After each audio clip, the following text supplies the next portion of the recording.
Hello friends, welcome back to Anvesha Raj channel. आज हम लोग पढ़ेंगे श्रद्धा और भक्ति निबंध। ठीक है, श्रद्धा और भक्ति निबंध चिंतामणि भाग 1 में संकलित है। ठीक है, और इसको आचार्य रामचंद्र शुक्ल ने लिखा है। ठीक है, तो इसको हम लोग पूरे विस्तार से पढ़ेंगे। ठीक है, सबसे पहले हम इसके महत्वपूर्ण तथ्यों को देखते हैं।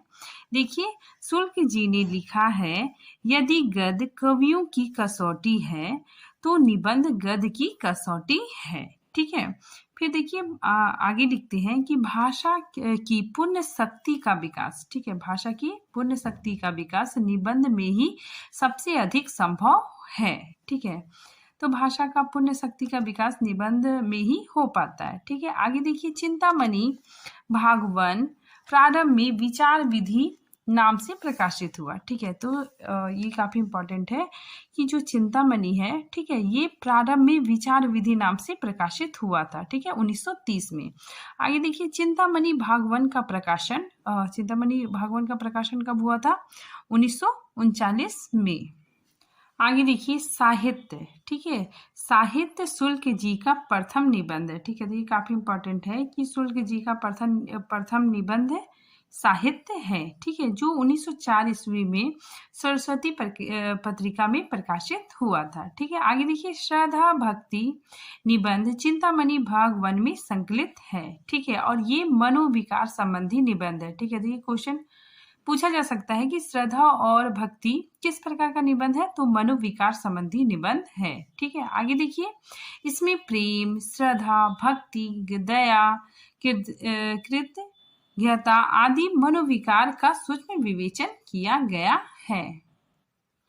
अब हम लोग श्रद्धा भक्ति निबंध के महत्वपूर्ण कथनों को देखेंगे। ठीक है, सबसे पहले देखिए, ये पहला कथन है, ये मतलब याद रखिएगा आप लोग, ये निबंध का पहला कथन है। देखिए, किसी मनुष्य में जनसाधारण से विशेष गुण व शक्ति का विकास देख उसके संबंध में जो एक अस्थायी आनंद पद्धति हृदय में स्थापित हो जाती है उसे श्रद्धा कहते हैं। ठीक है, तो यहाँ पे आचार्य शुक्ल जी ने श्रद्धा किसे कहते हैं उसकी परिभाषा यहाँ पे बताते हैं। ठीक है, यहाँ पे आचार्य शुक्ल जी बताते हैं कि किसी मनुष्य में जनसाधारण से मतलब किसी मनुष्य में क्या होता है? विशेष गुण होता है। ठीक है, विशेष उसका क्वालिटी होता है। ठीक है, विशेष गुण व शक्ति। ठीक है, शक्ति का विकास देख हमारे हृदय में क्या होता है? आनंद की अनुभूति होती है। ठीक है, मतलब कोई ऐसा इंसान है जो मतलब उसके अंदर कुछ अच्छी क्वालिटी है। ठीक है, वो लाइफ में बहुत आगे बढ़ रहा है, सक्सेस अचीव कर रहा है, तो उसको देख के हमारे मन में क्या होता है? आनंद की अनुभूति होती है। ठीक है, आनंद पद्धति स्थापित होती है। ठीक है, और फिर उसके प्रति हमारे मन में श्रद्धा भाव उत्पन्न होता है। ठीक है, इसको हम लोग ऐसे भी समझ सकते हैं, जैसे कोई सेलिब्रिटी होता है, ठीक है, तो उसके पास कोई गुण होता है, ठीक है, कोई विशेष गुण होता है, ठीक है, तो उसके बहुत सारे फ्लावर होते हैं, तो उस सेलिब्रिटी का बहुत सारा फाइन होता है, तो वो ही क्या होता है? वो श्रद्धा होता है। ठीक है, तो वही श्रद्धा कहलाता है। ठीक है, आई होप आप लोगों को समझ में आ गया होगा। नेक्स्ट देखिए, आगे देखिए, उसके आगे की पंक्ति है, श्रद्धा महत्व की आनंदपूर्ण स्वीकृति के साथ साथ पूज्य वृद्धि का संचार है। ठीक है, यदि हमें निश्चय हो जाएगा कि कोई मनुष्य बड़ा वीर, बड़ा सज्जन, बड़ा गुणी, बड़ा दानी, बड़ा विद्वान, बड़ा परोपकारी, बड़ा धर्मात्मा है, तो वह हमारे आनंद का एक विषय हो जाएगा। ठीक है, मतलब एक ऐसा इंसान है जो मतलब उसमें वो बड़ा ही सज्जन है, बड़ा वीर है, ठीक है, बड़ा परोपकारी है, ठीक है, तो उससे हमें आनंद की अनुभूति होगी। ठीक है, और उसके प्रति हमारे मन में श्रद्धा भाव उत्पन्न होगा। ठीक है, जैसे कोई सेलिब्रिटी होता है, ठीक है, तो उसके जो चाहने वाले हैं, तो वो चाहने वाले के हृदय में क्या है? श्रद्धा भाव है। ठीक है, तो वही श्रद्धा होता है। ठीक है, आप लोग ऐसे भी समझ सकते हैं। आगे देखिए, हम उसका नाम आने पर प्रशंसा करने लगते हैं। ठीक है, तो जो सेलिब्रिटी है, उसका जो फाइन लोग होता है, ठीक है, तो उसका नाम लेते ही उसका प्रशंसा करने लगता है। ठीक है, उसे सामने देखकर आदर से सिर नवाएंगे। ठीक है, उसे सामने देखकर आदर से सिर नवाएंगे। किसी प्रकार का स्वार्थ ना रहने पर भी हम सदा उसका भला चाहेंगे। ठीक है, तो हम क्या करेंगे? उसका हमेशा भला चाहेंगे। ठीक है, उसकी बढ़ती से प्रसन्न होंगे। ठीक है, जो जो अगर हमारे मन में उसके प्रति श्रद्धा है तो हम क्या करेंगे, उसका हमेशा भला चाहेंगे और उसको बढ़ते हुए देख के हम प्रसन्न होंगे। फिर देखिए, दूसरे के महत्व को स्वीकार करना ही श्रद्धा का मूल तत्व है। ठीक है, ये काफी इंपॉर्टेंट है। आगे देखिए, आचार्य शुल्क जी ने प्रेम और श्रद्धा में अंतर बताते हैं। ठीक है, अब देखते हैं हम लोग कि प्रेम और श्रद्धा में क्या अंतर है। ठीक है, देखिए, प्रेम और श्रद्धा में अंतर यह है कि प्रेम स्वाधीन कार्यों पर उतना निर्भर नहीं। ठीक है, कभी कभी किसी रूप मात्र जिसमें उसका कुछ भी हाथ नहीं, उसके प्रति प्रेम उत्पन्न होने के कारण होता है, पर श्रद्धा ऐसा नहीं है। ठीक है, श्रद्धा में ऐसा नहीं होता है। ठीक है, यहाँ पे बताया जा रहा है किसी के रूप को देखकर, ठीक है, किसी के रूप के देखकर, मतलब सुंदर आंख नाक ये सब देखकर हमारे मन में प्रेम उत्पन्न हो सकता है। ठीक है, लेकिन श्रद्धा में ऐसा नहीं होता है। ठीक है, श्रद्धा में मतलब इंसान का कर्म इंपॉर्टेंट होता है। ठीक है, अगर इंसान में कोई बहुत अच्छी क्वालिटी है, ठीक है, अगर वो चीज मुझे अच्छा लग गया तो हमारे मन में उसके प्रति श्रद्धा उत्पन्न हुआ। आगे की पंक्ति देखिए, किसी की सुंदर आंख या नाक देखकर उसके प्रति श्रद्धा नहीं उत्पन्न होती। ठीक है, मतलब अगर हम कोई इंसान है वो बहुत सुंदर है, ठीक है, उसके सुंदर आंख नाक देखकर हमारे मन में श्रद्धा उत्पन्न नहीं होगा। ठीक है, हमारे मन में प्रीति मतलब प्रेम उत्पन्न होगा। ठीक है, और श्रद्धा के लिए क्या चाहिए कि इंसान के अंदर कुछ अच्छी क्वालिटी होनी चाहिए। ठीक है, और वो चीज अगर हमें अच्छी लगती है, ठीक है, तो हमारे मन में उसके प्रति रिस्पेक्ट का भाव आएगा। ठीक है, श्रद्धा का भाव आएगा। ठीक है, आगे देखिए, ये महत्वपूर्ण कथन है। ये महत्वपूर्ण कथनों को देखिए। श्रद्धा का व्यापार स्थल विस्तृत होता है। ठीक है, मतलब श्रद्धा का क्या होता है कि ये बहुत विस्तृत होता है। ठीक है, और प्रेम का एकांत होता है। प्रेम का क्या होता है, एकांत होता है। ठीक है, मतलब जो प्रेम होता है, ठीक है, तो जो प्रेमी होता है वो अपनी प्रेमिका के साथ मतलब एकांत में समय बिताना ज्यादा पसंद करता है। ठीक है, लेकिन ये जो श्रद्धा है ये बहुत विस्तृत होता है।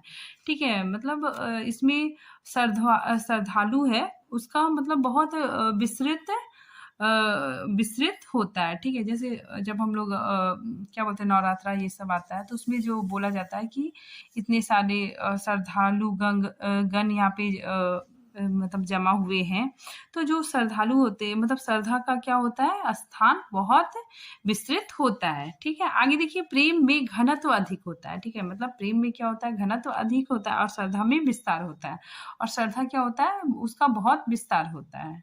ठीक है, जो श्रद्धा होता है, ठीक है, तो उसमें हम चाहते हैं कि जो और लोग भी उससे जुड़े। आगे देखिए, कर्ता से बढ़कर कर्म का स्मरण दूसरा नहीं है। ठीक है, यहाँ पे देखिए, यहाँ जो स्मरण है इसका मतलब क्या हो गया कि उसका याद। ठीक है, यहाँ पे बताया जा रहा है कि जो व्यक्ति मान लीजिए अच्छा कर्म करता है, ठीक है, तो वो तो उसके जो अच्छे कर्म है, ठीक है, उसका जो कर्म है वो स्मरण बन के रह जाता है। ठीक है, याद बन के रह जाता है, जिसके कारण वो समाज में एक अद्भुत प्रभाव छोड़ता है। आगे देखिए, यदि प्रेम स्वप्न है, ठीक है, प्रेम क्या है, स्वप्न है, तो श्रद्धा जागरण है। ठीक है, ये काफी इंपॉर्टेंट लाइन है। ठीक है, ये याद रखिएगा आप लोग। फिर नेक्स्ट देखिए, प्रेम का कारण अज्ञात।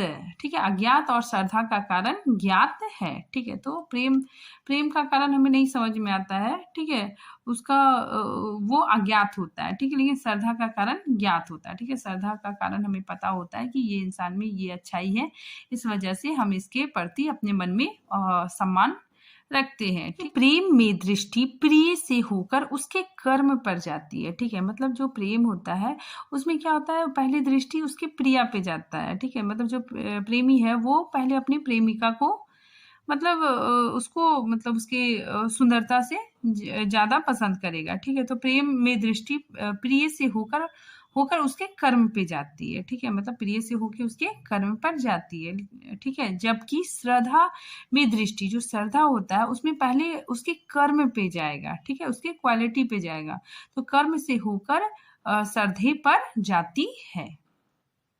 आगे की पंक्ति देखिए, कर्मों से कर्ता की स्थिति को जो मनोहरता प्राप्त हो जाती है उस पर मुग्ध होकर बहुत से प्राणी उन कर्मों की ओर प्रेरित होते हैं।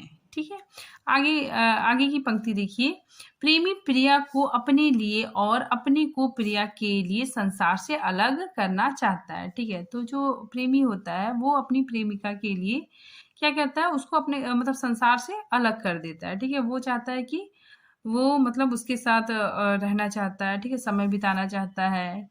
ठीक है, आगे देखिए, प्रेम में केवल दो पक्ष होते हैं। प्रेम में केवल दो पक्ष होते हैं, श्रद्धा और श्रद्धा में तीन पक्ष होते हैं। ठीक है, देखिए प्रेम में दो पक्ष कौन कौन होते हैं, प्रेमी और प्रिया। ठीक है, और लेकिन श्रद्धा में तीन पक्ष होते हैं। ठीक है, ये काफी इंपॉर्टेंट है। कभी कभी पूछा जाता है कि श्रद्धा में कितने पक्ष होते हैं, तो तीन पक्ष होते हैं। ठीक है, श्रद्धालु, ठीक है, मध्यस्थ और श्रद्धेय। अब देखिए श्रद्धालु कौन होता है, देखिए जो व्यक्ति किसी व्यक्ति के प्रति अपने हृदय में श्रद्धा भाव रखता है। ठीक है, मतलब कोई ऐसा व्यक्ति है, ठीक है, जो मतलब दूसरे व्यक्ति के प्रति अपने हृदय में श्रद्धा भाव रखता है। ठीक है, वो क्या हो गया, श्रद्धालु हो गया। ठीक है, फिर देखिए मध्यस्थ, मध्यस्थ मतलब जिस गुण के कारण इसके मन में श्रद्धा उत्पन्न हुई है वही मध्यस्थ से कहलाएगा। ठीक है, मध्यस्थ का मतलब गुण। ठीक है, जिस गुण के कारण श्रद्धा उत्पन्न हुई, जिस गुण के कारण श्रद्धा उत्पन्न हुई वो मध्यस्थ हो गया। ठीक है, फिर देखिए श्रद्धेय, श्रद्धेय क्या होता है कि जिसके प्रति श्रद्धा उत्पन्न हुई है। ठीक है, तो जिसके प्रति श्रद्धा उत्पन्न हुई है वो क्या हो गया, श्रद्धेय हो गया। ठीक है, यहाँ पे देखिए यहाँ जो है, ठीक है, हम लोग एक एक्टर का एग्जाम्पल लेते हैं। जैसे यहाँ पे ऋतिक रोशन हो गया। ठीक है, इसके ऋतिक रोशन कौन है, एक्टर है, तो उसके अंदर एक्टिंग का गुण है। तो ये जो गुण है उसके अंदर एक्टिंग का, ये क्या हो गया, मध्यस्थ हो गया। ठीक है, और श्रद्धेय कौन हो गया, ऋतिक रोशन हो गया। ठीक है, और श्रद्धालु कौन हो गया, उसके जो फैन हो गए वही उसके श्रद्धालु होंगे। ठीक है, चलिए आगे देखते हैं। आई होप आप लोगों को समझ में आ गया होगा। नेक्स्ट देखिए, प्रेम में कोई मध्यस्थ नहीं होता। ठीक है, प्रेम में कोई मध्यस्थ नहीं होता है, पर श्रद्धा में मध्यस्थ होता है। ठीक है, नेक्स्ट देखिए, प्रेमी प्रिया के हृदय पर अधिकार चाहता है। ठीक है, तो प्रेमी क्या चाहता है, प्रिया के हृदय पर अधिकार चाहता है, लेकिन श्रद्धालु श्रद्धेय पर अधिकार नहीं चाहता है। ठीक है, जो श्रद्धालु होता है वो श्रद्धेय पर अधिकार नहीं चाहता है। आगे देखिए, नेक्स्ट लाइन देखिए, प्रेमी अपने प्रेम भाव को में किसी को शामिल नहीं करता। ठीक है, तो प्रेमी अपने प्रेम भाव में वो किसी को भी शामिल करना नहीं चाहता है। ठीक है, लेकिन श्रद्धालु अपने भाव में संसार को शामिल करना चाहता है। ठीक है, तो यहाँ पे देखिए प्रेमी और उसकी प्रेमिका ही मतलब ये दोनों सिर्फ शामिल होते हैं। ठीक है, ये नहीं चाहता कि कोई तीसरा व्यक्ति आए, लेकिन श्रद्धालु में क्या होता है, वो अपने भाव में पूरे संसार को शामिल करना चाहता है। ठीक है, अब हम लोग देखते हैं श्रद्धा के तीन भेद होते हैं। आगे के लाइन को देखिए, स्वार्थियों और अभिमानियों के हृदय में श्रद्धा नहीं टिक सकती। ठीक है, ऐसा आचार्य रामचंद्र शुक्ल कहते हैं। ठीक है, नेक्स्ट देखिए, श्रद्धा कर्म प्रधान होता है। ठीक है, और प्रेम व्यक्ति प्रधान होता है। ठीक है, नेक्स्ट लाइन देखिए, श्रद्धेय पर श्रद्धावान अपने किसी प्रकार का अधिकार नहीं चाहता है। ठीक है, जो श्रद्धेय पर श्रद्धावान अपना कोई भी अधिकार नहीं चाहता है। ठीक है, परंतु प्रेम प्रिया के हृदय पर अपना पूर्ण अधिकार चाहता है। ठीक है, नेक्स्ट लाइन देखिए, सदाचार पर श्रद्धा और अत्याचार पर क्रोध या घृणा प्रकट की जाती है। ठीक है, जो सदाचार, जो जिसका आचरण अच्छा होता है, ठीक है, तो सदाचार पर श्रद्धा और अत्याचार का क्रोध या घृणा प्रकट की जाती है। आगे के कथन को देखिए, जब तक हम किसी के रूप का बखान सुनकर वाह करते जाएंगे तब तक हम लोभी और कद्दान कहलाएंगे। ठीक है, नेक्स्ट देखिए, कला कुशल और सदाचारी अपने चारों ओर प्रसन्नता का माहौल देखना चाहता है। ठीक है, फिर देखिए, श्रद्धा भाव सामाजिक भाव है। ठीक है, ये काफी इंपॉर्टेंट है, ये कथन आप लोग याद रखिएगा कि श्रद्धा भाव सामाजिक भाव है। ठीक है, आगे देखिए, शुक्ल जी के अनुसार स्वार्थी और अभिमानियों के हृदय में श्रद्धा टिक नहीं सकती। ठीक है, नेक्स्ट देखिए, धर्म की पहली सीढ़ी, ये भी काफी इंपॉर्टेंट है। धर्म की पहली सीढ़ी या सोपान श्रद्धा है। ठीक है, और धर्म की दूसरी पीढ़ी या सोपान कर्म है। ठीक है, ये जो आचार्य रामचंद्र शुक्ल का जो निबंध है, ठीक है, उसको आप लोग पूरे डिटेल से पढ़ लीजिएगा। ठीक है, उसके बाद फिर ये कथन आपको बहुत ही अच्छे से समझ में आएगा। आगे के कथन को देखिए, जनसाधारण के लिए सबसे पहले शील का ध्यान होना स्वाभाविक है। ठीक है, शील मतलब क्या हो गया, सदाचार। ठीक है। नेक्स्ट देखिए बुद्धि से भक्ति करना, ठीक है, ये काफी बहुत मोस्ट इम्पॉर्टेंट है कि ये लाइन मतलब निबंध में आचार्य रामचंद्र शुक्ल ने लिखा है। देखिए बुद्धि से भक्ति करना नाक से खाने व कान से सूंघने के समान है। ठीक है, आगे देखिए। नेक्स्ट देखिए साधन संपत्ति का अनुपयोग भी हो सकता है, सदुपयोग भी हो सकता है, ठीक है, और दुरुपयोग भी हो सकता है। ठीक है, यहाँ पे देखिए मान लीजिए कोई बहुत बलशाली है, ठीक है, उसके अंदर मतलब बहुत शक्ति है, ठीक है, फिजिकल स्ट्रेंथ है, तो वो क्या कर सकता है, वो तो या तो उसका कोई भी यूज नहीं करेगा, ठीक है, या फिर वो दूसरों की मदद कर सकता है, ठीक है, या फिर उसका दुरुपयोग भी वो कर सकता है। ठीक है, नेक्स्ट देखिए न्याय बुद्धि के पलड़े पर तुली हुई वस्तु श्रद्धा है। ठीक है, ये भी काफी इंपॉर्टेंट है। नेक्स्ट देखिए श्रद्धा और प्रेम का योग। ठीक है, याद रखिएगा आप लोग, श्रद्धा और प्रेम के योग से क्या होता है, भक्ति होता है। ठीक है, श्रद्धा और प्रेम का योग भक्ति है। ठीक है, नेक्स्ट कथन देखिए श्रद्धा द्वारा हम भक्ति भाजन से विशेष घनिष्ठ संबंध स्थापित करते हैं, उसकी सत्ता में विशेष रूप से योग देना चाहते हैं। ठीक है, मतलब जो श्रद्धा होता है, ठीक है, उसके प्रति अगर हम भक्ति भावना रखते हैं, ठीक है, तो भक्ति भावना में घनिष्ठ संबंध स्थापित हो जाता है। ठीक है, हम उसके साथ रहने लग जाते हैं। ठीक है, तो वो भक्ति कहलाती है। आगे की कथन देखिए श्रद्धा में याचकता का भाव लेस मात्र भी नहीं होता है। ठीक है, तो श्रद्धा जिसके प्रति हमारे मन में रिस्पेक्ट है, ठीक है, तो उसके प्रति याचना का भाव नहीं होगा। ठीक है, उसके प्रति प्रार्थना का भाव नहीं होगा। नेक्स्ट देखिए काव्य का रूप शब्द अलंकार के बोझ से छुप जाता है। ठीक है, नेक्स्ट कथन देखिए प्रोफेसर राम मूर्ति पर श्रद्धा उनके शारीरिक बल के कारण आई है। ठीक है, फिर नेक्स्ट देखिए सच्चा दान दो प्रकार के होते हैं। ठीक है, सच्चा दान दो प्रकार के होते हैं। ठीक है, दया भाव से दिया हुआ और श्रद्धा भाव से दिया हुआ। नेक्स्ट कथन देखिए पंडितों विद्वानों और धार्मिकों को दिया हुआ दान श्रद्धावश होता है। ठीक है, जो हम लोग पंडित को विद्वान को जो दान देते हैं वो श्रद्धावश देते हैं। ठीक है, लेकिन अंधों लूल्हों और लंगड़ों को जो हम लोग दान देते हैं वो दयावश दान दिया जाता है। ठीक है, आगे देखिए श्रद्धा सामर्थ्य के प्रति होता है। ठीक है, जो श्रद्धा किसके प्रति होता है, सामर्थ्य के प्रति होता है, लेकिन दया असामर्थ्य के प्रति होता है। ठीक है, अगर हम गरीबों की मदद करते हैं तो वो क्या हो गया, वो मेरा मतलब दयावश दान हो गया। ठीक, आगे का कथन देखिए जब श्रद्धा का दर्शन, ठीक है, उसका दर्शन, श्रवण मतलब सुनना, ठीक है, कीर्तन ध्यान आदि में आनंद का अनुभव होने लगे। ठीक है, जो मान लीजिए जो मेरा श्रद्धा है उसके मतलब दर्शन श्रवण कीर्तन, ठीक है, कीर्तन ध्यान आदि के प्रति आनंद का अनुभव होने लगे, जब उससे संबंध रखने वाले श्रद्धा के विषयों के अतिरिक्त बातों की ओर भी मन आकर्षित होने लगे, तब भक्ति रस का संचार समझना चाहिए। ठीक है, जैसे देखिए हनुमान जी श्री राम के प्रति मतलब उनके मन में बहुत श्रद्धा थी। ठीक है, तो वो मतलब श्री राम जी का दर्शन, ठीक है, सुनना कीर्तन करना या बहुत ज्यादा पसंद करते थे, तो वो क्या हो गया, वो भक्ति रस उनमें भक्ति रस का संचार होने लग गया। ठीक है, आगे देखिए जब श्रद्धा हमारी कौन हो गया, श्री राम जी।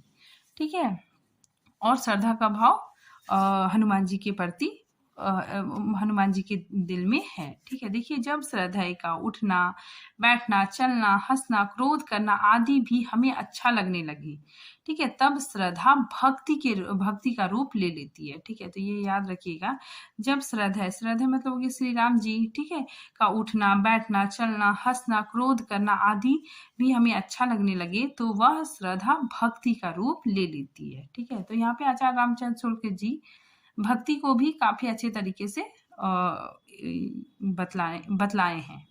ठीक है, आगे देखिए भक्ति हृदय से की जाती है। ठीक है, देखिए भक्ति किससे की जाती है, हृदय से की जाती है, बुद्धि से नहीं। ठीक है, नेक्स्ट कथन देखिए राम लीला और कृष्ण लीला समग्र सिद्धि के विधान है। ठीक है, आगे देखिए क्षत्रिय धर्म का संबंध लोक रक्षा से बताया गया है। ठीक है, तो निबंध में जो क्षत्रिय धर्म का संबंध लोक रक्षा से बताया गया है। ठीक है, आगे देखिए, निबंध के अनुसार हिंदू धर्म के दो मुख्य अवतार राम और कृष्ण है। ठीक है, तो जो ये निबंध है इसमें आचार्य रामचंद्र शुक्ल ने राम और कृष्ण का उदाहरण देकर पूरा अच्छी तरह से एक्सप्लेन किया है।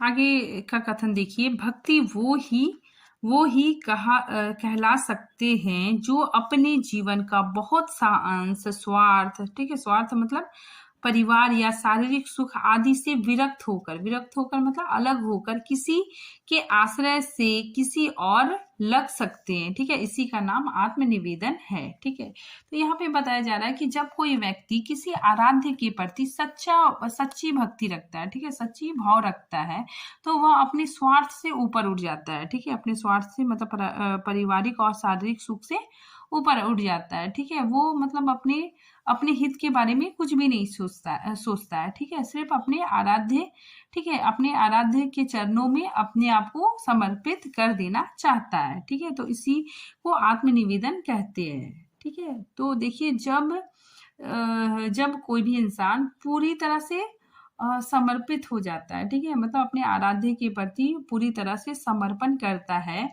ठीक है, तो उसी को आत्मनिवेदन कहते हैं। ठीक है, आत्मनिवेदन मतलब आत्मसमर्पण। ठीक है, जैसे यहाँ पे श्री राम जी के प्रति हनुमान जी का था। ठीक है, आगे की ये कथन देखिए, काफी इंपॉर्टेंट है। श्रद्धालु महत्व को स्वीकार करता है पर भक्त महत्व की ओर अग्रसर होता है। ठीक है, जो श्रद्धालु होंगे वो मतलब महत्व को स्वीकार करता है। ठीक है, जैसे मान लीजिए कोई महाराज जी हमारे घर में आए हैं, ठीक है, हम लोग उसके प्रति बहुत अपने मन में श्रद्धा रखते हैं। ठीक है, तो वो बोलेंगे कि बड़ों का आज्ञा करना चाहिए और चाय नहीं पीना चाहिए। ठीक है, तो हम उस चीज को मान लेते हैं, तो हम लोग क्या हो गया, श्रद्धालु। लेकिन भक्त क्या होता है ना कि वो चीज को मानता भी है। ठीक है, और लोगों को भी मतलब बताता है, और लोगों को भी मतलब बोलता है कि बड़ों का रिस्पेक्ट करना चाहिए। ठीक है, और चाय नहीं पीना चाहिए, तो उनके उपदेशों को फैलाता है, तो वो क्या हो गया, भक्त हो गया। ठीक है, आगे देखिए, श्रद्धालु अपने जीवन कर्म में जो का तो छोड़ता है। ठीक है, श्रद्धालु क्या करता है, अपने जीवन कर्म को जो का तो छोड़ता है, पर भक्त उसकी काट छाट में लग जाता है। ठीक है, तो जो श्रद्धालु होता है, ठीक है, वो क्या करता है कि जिसके प्रति श्रद्धा रखता है, तो वो मतलब अपने जीवन में कोई भी परिवर्तन नहीं लाता है। लेकिन जो भक्त होता है वो क्या करता है, ये अपने जीवन में काट छाट करना प्रारंभ कर देता है। ठीक है, मतलब वो अपने आराध्य के प्रति, ठीक है, अपने व्यक्तित्व को बदलना शुरू कर देता है। ठीक है, जैसे देखिए यहाँ पे श्री कृष्ण है, तो श्री कृष्ण का जो अनन्य भक्त होगा वो क्या करेगा, मतलब उन्हीं के जैसा वेशभूषा धारण करेगा। ठीक है, तो भक्त क्या करता है, अपने जीवन में मतलब बदलाव करने लगता है। ठीक है, काट छाट करना प्रारंभ कर देता है। ये कथन भी काफी इंपॉर्टेंट है। श्रद्धा के इन तीनों विषयों में से किसी का ध्यान मनुष्य को पहले होना चाहिए, ठीक है, और किसका पीछे।